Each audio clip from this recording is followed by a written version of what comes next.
Another curious story by The Whistler. Tonight, The Return of the Innocent.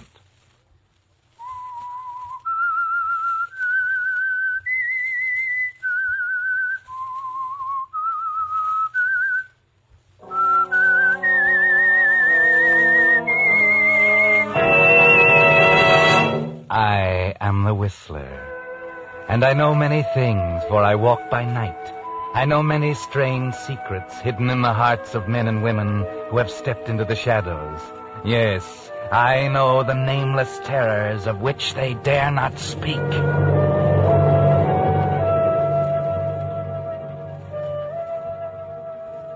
It's almost midnight behind the dark, cold walls of the state penitentiary. The warden and the chaplain, Father Maloney, have just about finished the last of a series of weekly talks with Phil Carter, a series of Saturday night suppers which have been occurring for 10 years.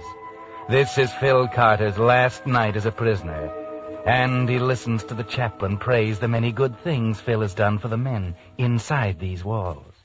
And, too, it's amazing, Phil. You've raised the morale of the men here by 50%, increased the quality of the food and the quantity, without a raise in budget from the state. Thank you, Father Maloney. You've instituted recreational and vocational reforms that have endeared you to every man in the place. Your warden? Yes, indeed, Father. Phil is a wizard with figures, an economic wizard. Everything he did, he figured out first on a piece of paper. Phil, I had a talk with the governor today. I don't know what you're planning to do, but, well, if you'd like to stay on here, we can make it more interesting. Stay on, Warden? Don't you think 15 years here has been enough? Yes, I know what you mean. I've spent 20 years behind these walls myself. Well, if you decide after you look around outside that you want to come back, there's a good salary waiting for you, Phil. What are your plans, my boy? Why, Father? Why do you ask that? Phil, the warden and I have been talking about you for a long time now. We're convinced that you came here an innocent man. We believe in you. No man with your attributes, your character, could be a thief, a juggler of books and accounts. That's right, Phil. We think you were framed.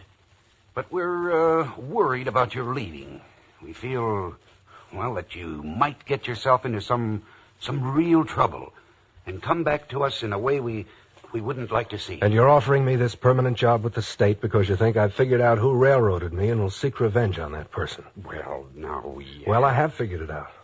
I know now who really did it. I know who was responsible for my spending 15 years here.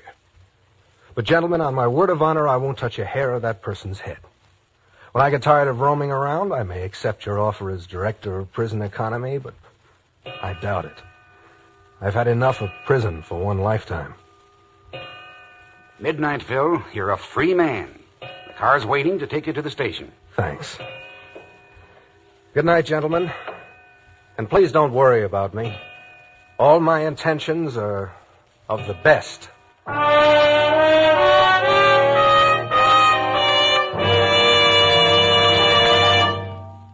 Whistler fans, can you answer this question? Who brings you the Whistler? And now, the Whistler.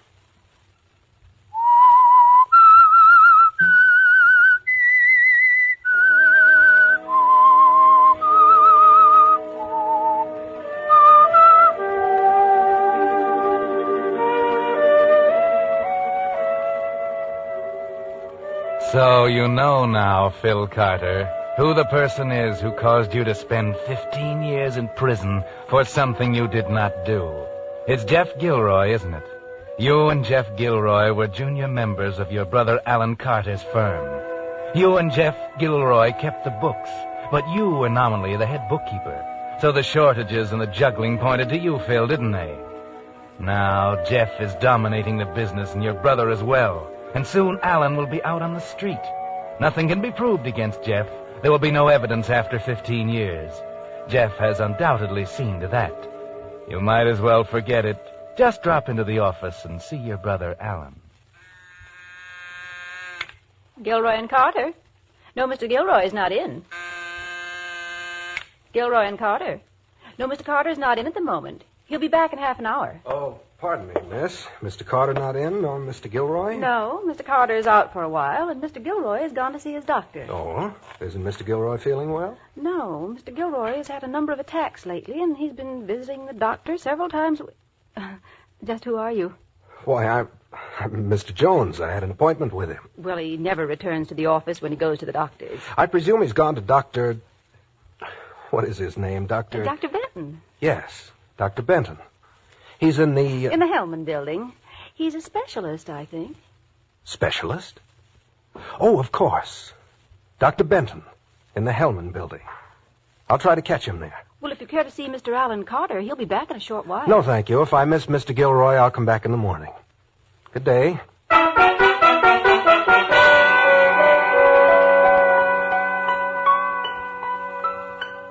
So, Jeff Gilroy is not well, eh? Visiting a specialist.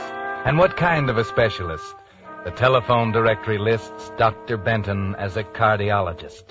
A heart specialist. So you stand staring for a few moments, Phil. Something is going through your mind. What is it? A few minutes later, you're standing in the third-floor hall of the Hellman building. A man comes out of Dr. Benton's office. It's Jeff Gilroy.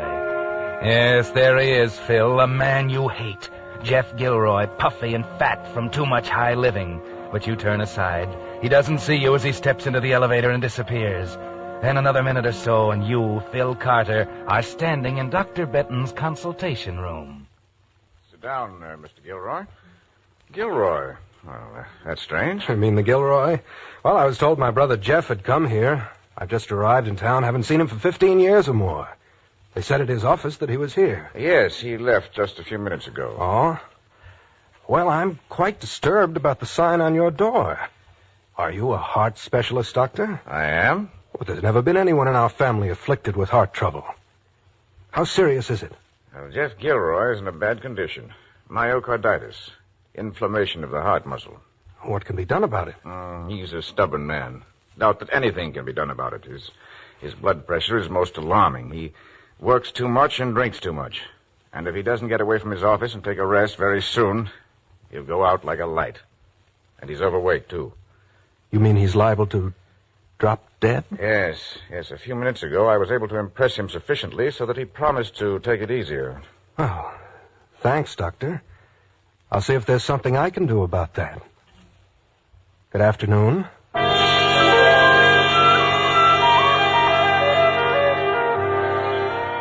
Well, there's a sardonic smile on your lips as you leave the doctor's. This is what might be called poetic justice, isn't it, Phil? Jeff Gilroy liable to drop dead at any moment. It's more than you'd hope for, but can you leave it at that, Phil?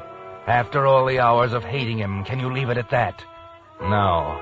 Phil Carter steps into a telephone booth and makes a call. A call to Jeff Gilroy's home. Just a short talk with old David the butler. But it'll be enough, won't it, Phil? You'd like to be there when Jeff arrives, wouldn't you? Good evening, Mr. Gilroy. How do you feel? Oh, I don't know, David. I always seem to feel worse when I visit that specialist, thanks. All he does is try to scare me into thinking I'm falling apart mentally and physically. Well, you have had several bad attacks lately, sir. Oh, boss, you're as bad as that specialist. Forget it. Anybody call? Yes, sir. There was a gentleman from the insurance company called this afternoon. Insurance company? What insurance company? I don't know, sir. He said the office informed him you'd gone home for the afternoon. Well, what did he want? He wanted to tell you that his company couldn't issue that policy on your life. What? On my life? I haven't applied for a policy. He said to tell you that 100,000 was a large policy, and they'd found it necessary to check up on your condition and learned that you were much too bad a risk because of your heart condition. Who was this man? Did he tell you? Yes, he told me, and he told me the name of his company, but I can't remember either, sir. I thought you'd know about it. Oh, confound you, David. You're an old fool. I should have gotten rid of you years ago. Sorry, sir. $100,000 policy, eh? And they checked on my condition. Give me that phone.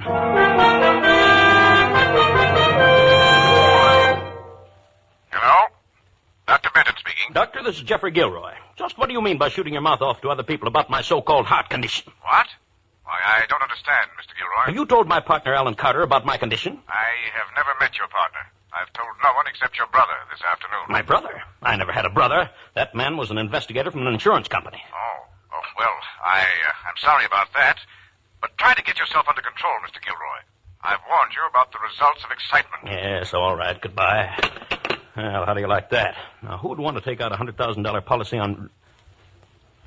Except... So that's my partner, Alan Carter.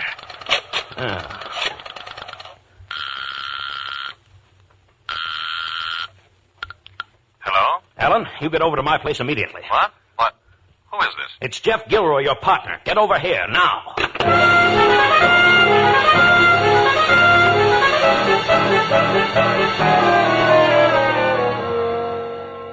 Well, Alan, what delayed you? Delayed me, Jeff? I couldn't have come any faster. Well, what's wrong with you? Your face is red as fire. Why shouldn't it be? What do you mean by trying to take out an insurance policy on my life without consulting me? What kind of a scheme have you got up your sleeve? An insurance policy on you? Well, why should I attempt to do anything like that? Did you figure it was an easy way to pick up $100,000? Well, I'll tell you this much. I'm going to outlive you. What do you think of that? Jeff, you're absolutely out of your mind. I don't even know what you're talking about.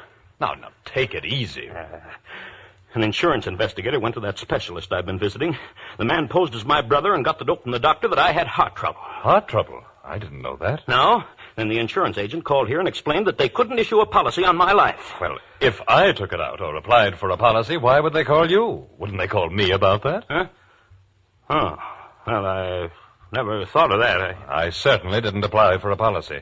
I know you're in a bad condition, but such a thought never occurred to me. So you think I'm in a bad condition? Well, any fool could see that. If you're too stubborn to take a rest, you won't listen to anyone, not even a specialist. And if you haven't applied for a policy, why did that insurance agent call here? Who was he? What company? Oh, I don't know. That stupid old David can't remember. Jeff, you're shaking like a leaf. Come on, man, buck up. Oh, Alan, I've got the strangest feeling, sort of a premonition. Premonition? Of what? I don't know. I don't know how to express it. Disaster. Disaster? Concerning yourself or the business? Myself. And it isn't my heart condition that worries me. Oh, nonsense. You're imagining things, Jeff. Come on, let's go down to the club. We'll mix with some of the boys and try to forget all this. It'll do you good. All right. I'll go. I may even stay at the club for the night. I don't know why, but I don't want to stay in this place all alone. Are you afraid to be alone, Jeff? I don't know what's come over me, but I'm going to stay at the club.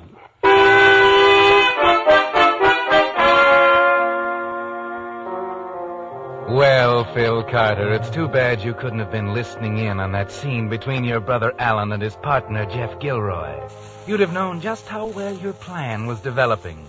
But your guess is pretty good, and you're determined to follow it through anyway. You sit across from Jeff's home and watch the two men leave. You follow them to the club, and later you watch Alan leave. Jeff stayed at the club. You found that out. And so you wait until you're sure he's in bed and...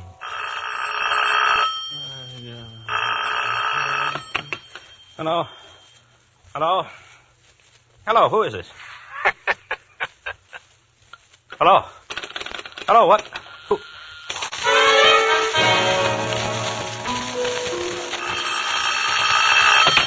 Hello?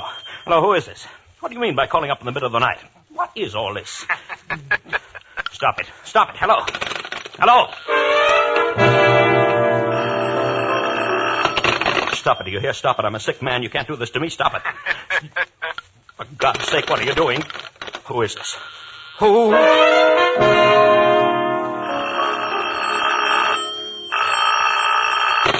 Hello.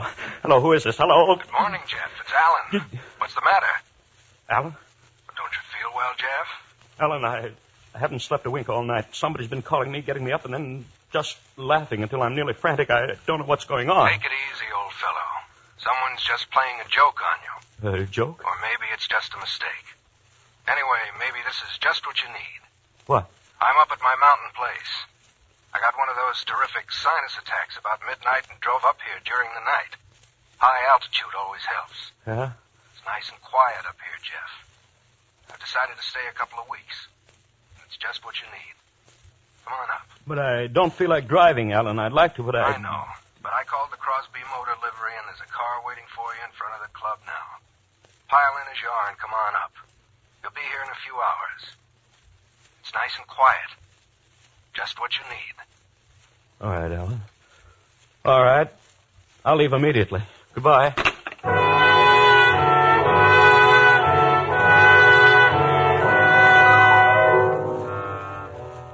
It worked, didn't it, Phil? He didn't recognize your voice. You always did talk enough like Alan to fool people if you wanted to, even Jeff. And he's fooled all right, because he's headed for the Carter Lodge in the mountains where Phil Carter is waiting. Yes, you've arranged quite a reception, haven't you, Phil? With a roaring log fire in the fireplace and everything. Very pleasant for a stormy day like this one. Then you disconnected the telephone, didn't you? So Jeff's rest won't be disturbed. And took a single .38 cartridge from the ammunition box next to the gun rack. So you're all ready when the hired limousine pulls up around 3 o'clock in the afternoon and Jeff is there. But then you don't greet him, do you? No, you let him wander around, calling for Alan and wondering. Alan! Alan, where are you? It takes him several minutes to find the note you left him. Gone to the village for supplies. Back in a few hours. Alan. Oh. Jeff walks about nervously for a while, and at last, becoming exhausted, he drops in a chair and falls into a fretful sleep. 2 hours pass. Jeff jumps up with a start after searching the place to see if Alan has arrived as he rushes to the phone. Hello? Hello? Hello? Hello? Dead as a doornail. Reach for the ceiling. Huh? Ben, what's the matter with you? Put down that rifle. You know me? Well, I don't know you. I'm the caretaker. I'm Jeff Gilroy. Jeff Gilroy. Jeff Gilroy, eh? I knew a Jeff Gilroy once. The funny thing, though, looked a little like you. I'm the same Jeff Gilroy. You crazy, Ben? Well, now, how did you know my name was Ben? I'm Jeff Gilroy. Now, put up that gun. I'm nervous enough as it is. Where's Mr. Carter? Mr. Carter? Alan Carter? Certainly, my partner. Why, he's at his office. He's not at his office. He's here. Is he? I ain't seen him. When did he get here, Mr. Gilroy? He called me at 10 o'clock this morning and asked me to come up here. He called from here. Why, how could he do that? Oh. How long has this phone been out of order? It ain't out of order. Leastwise, it weren't at 12 o'clock noon today. I called Mr. Carter at his office at noon. At noon? From this phone? Why, sure. I wanted to know if he was planning to come up here the next 3 days. I wanted to visit my sister in the village. And what did he say? Oh, he said he wouldn't be up here for a couple of weeks. Who built that big fire? What? I thought you did. No, I didn't. Well, I gotta run along now. If you want me, I'll be at my cabin, a half-mile up the mountain. Just up the main road and turn off when you come to the big Signal oil station. See you in the morning. Good night.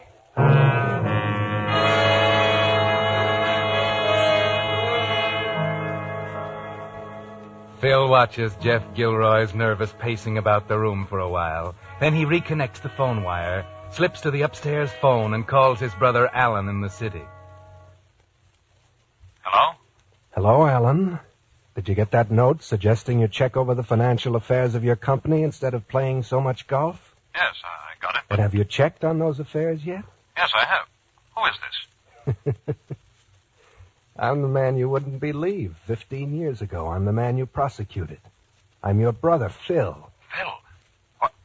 Where are you? Oh, I'm in town. I've been out a few days. How does it feel to find out you prosecuted the wrong man? Well, there's no proof of any irregularity. There was no proof 15 years ago, Alan. Now I'm going to get the proof myself. So long, Alan. Phil.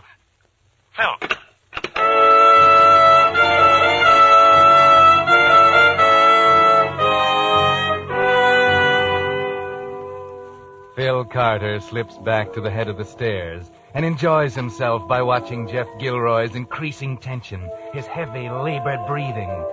Jeff is terribly worried. He manages to place more wood on the fire, but tries his best to keep away from the windows.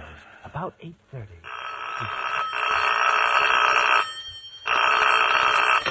Hello? Hello? Jeff, this is Alan. Alan? Where are you? I'm at the office. Office? Well, you asked me to come up here to the lodge. I've been at the lodge all day. What did you leave for? I haven't been at the lodge for a week or more. But you called me from here this morning. What's the matter with you, Jeff? I just called the club and they told me where you were. Are you out of your mind? I don't know, Alan. I don't know, but I just heard some interesting news, Jeff. My brother Phil was paroled 3 days ago. Phil, that's it. That's what's been going on. It's Phil. He's after me. What are you talking about? He hates me. He thinks I had something to do with his prison sentence. Alan, I can't stay here alone. Come and get me. Come and get me. Do you hear? Yes, I hear. I'll come. Goodbye. Alan, hello. Hello. Hello, Jeff. Phil. Don't. Don't what, Jeff? That's the gun in your pocket, I know. Please don't. Jeff, take that chair facing the fireplace. Now sit down and try to relax. Or can you relax in your last hours, Jeff? Last hours? Phil. Look, Phil, listen to me. Sit down. Yes, there. I'm a sick man, Phil, a sick man. Then you won't mind, perhaps, what's going to happen.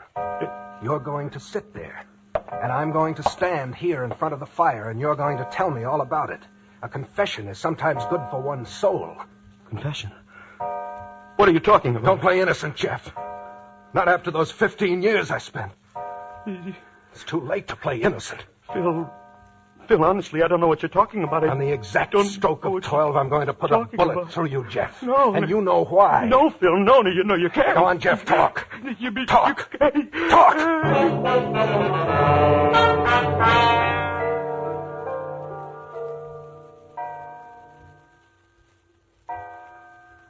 There it is, Jeff. Huh? It's starting to strike 12. You've only got a few more seconds to start talking. Go on, Jeff. Go on, tell me all about it. No. Tell me how you sent an innocent man to prison for a crime you committed. No, Phil, no, I didn't. You're wrong. Please, Phil, you gotta listen to me. Confession or not, Jeff, you're going to die in a few seconds. I've waited 15 years for this. Phil, no, Phil, no. 10, 11. Please, Phil. Please, 12. I'm on my knees, Phil. Now, Jeff, no, now. No!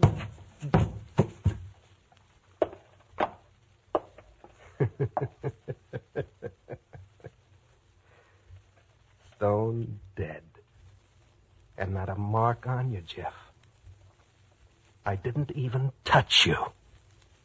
Not a hair on your head.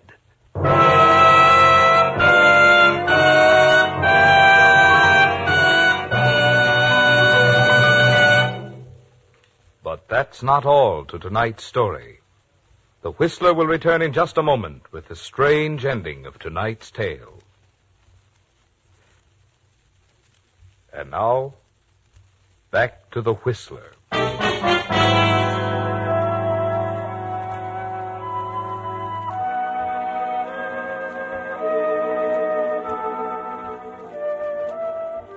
Well, Phil Carter, you accomplished your purpose, didn't you?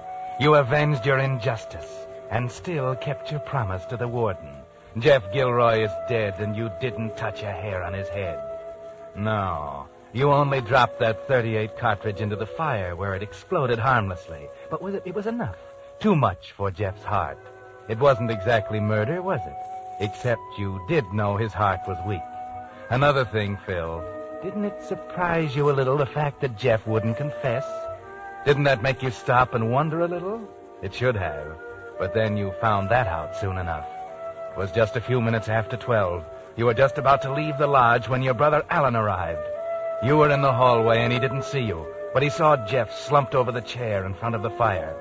And as he walked up, you saw the gun he had in his hand. All right, Jeff. Don't move. Just give it to me quick.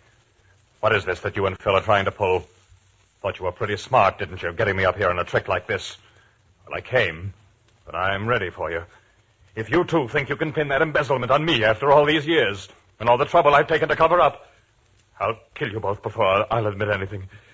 And you can't prove a thing. Neither of you. Do you hear me? You can't prove a thing on me. Jeff. Jeff! He can't hear you, Alan. He's dead. Stay where you are. You needn't be afraid of me, Alan. I won't do anything to you. You killed him?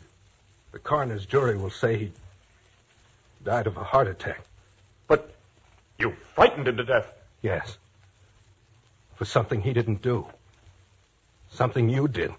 I? Don't worry, Alan. It doesn't matter anymore. For 15 years, I've hated the wrong man. Now there's nothing left. I won't cause you any trouble. You needn't shoot me or worry about me. What do you mean? I'm going back. Back to prison? Yes. They offered me a job there. I just killed a man. I'm going back. For the rest of my life. It's really where I belong, you know.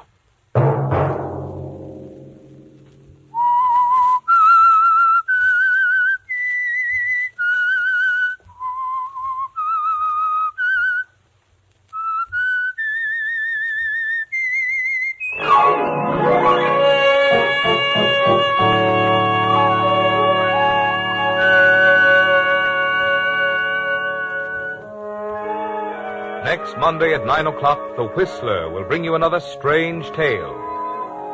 The Whistler is broadcast for your entertainment. This program, directed by George W. Allen, with story by J. Donald Wilson, music by Wilbur Hatch. This is Marvin Miller speaking.